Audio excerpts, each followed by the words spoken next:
लक्ष्मी सबसे ज्यादा प्रसन्न कौन से दिन होती है? जम के बोलिए जरा। शुक्रवार। श्री शिवाय नमस्तुभ्यम, हर हर महादेव, जय माता जी।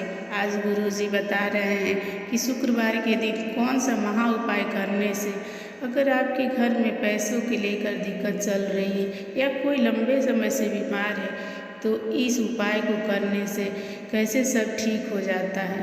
तो शुक्रवार को लक्ष्मी सबसे ज्यादा प्रसन्न क्यों होती है? उसका प्रसन्न होने का कारण क्या था? लक्ष्मी जी के दो भाई थे, दोनों की शादी नहीं हो रही थी, दाता और विधाता, दोनों का विवाह नहीं हो रहा।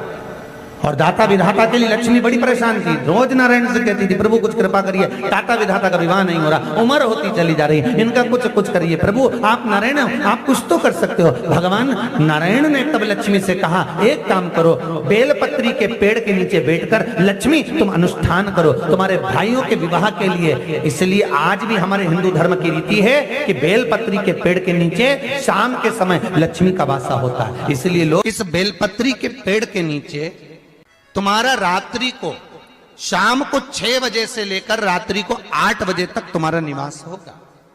जैसे पीपल के पेड़ में देवताओं का निवास, आपको आप लोगों ने यदि पद्म पुराण पढ़ी होगी या सुनी होगी तो उसमें स्पष्ट कहा है पीपल के वृक्ष की गणना, ध्यान देना, पीपल के वृक्ष में सुबह 4 बजे से लेकर 7 बजे तक ब्रह्मा जी का वासा होता है।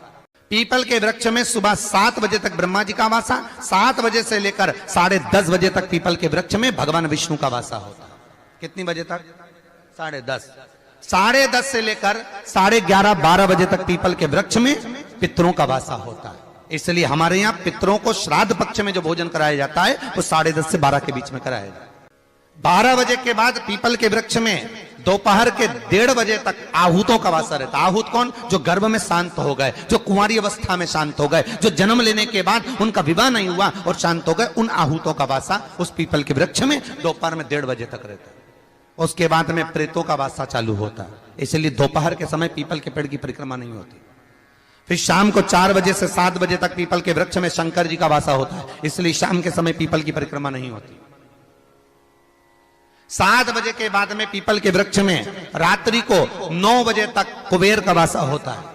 फिर 9 बजे के बाद में प्रेतवास चालू होता है।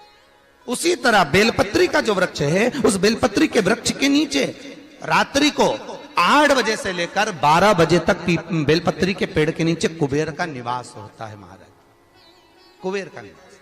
प्रयास करा करो किसी बेलपत्री के पेड़ के नीचे हम दीप लगाएं, घी का दीप। यदि संपदा की कमी हो तो, अगर भगवान ने खूब संपदा दी है तो भले मत लगाओ, कोई दिक्कत।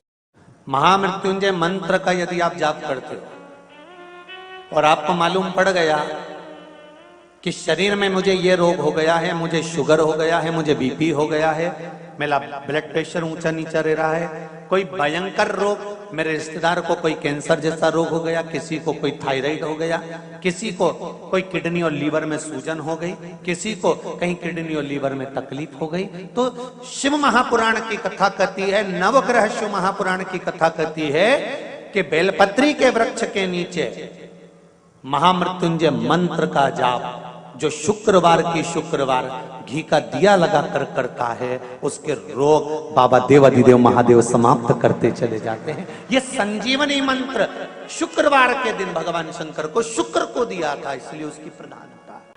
शुक्रवार के दिन बेलपत्री के वृक्ष के नीचे बैठकर घृत का दिया लगाकर शरीर में जो रोग है उसका स्मरण कर कर शंकर जी से विनय कर कर, हे भोलेनाथ, आपने शुक्र देवता को संजीवनी मंत्र दिया है, तो क्या आप मेरे को वो मंत्र प्रदान नहीं करोगे?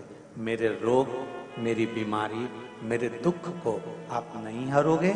शिव से कहो, ये शरीर आपने दिया है और भजन करने के लिए दिया है, स्मरण करने के लिए दिया है, कीर्तन करने के लिए दिया है, तो संभालोगे भी आप। और बेलपत्री की ओर मुख कर कर घी का दिया लगाकर महामृत्युंजय मंत्र का स्मरण कर लेने पर धीरे धीरे धीरे धीरे धीरे धीरे वो रोग समाप्त। वीडियो को लाइक करें और चैनल पे नए हैं तो चैनल को सब्सक्राइब करें और कमेंट में जय माता जी लिखें। हे माता रानी, जो कमेंट में जय माता जी लिखे उसका हर मनोकामना पूरा करना। जय माता जी।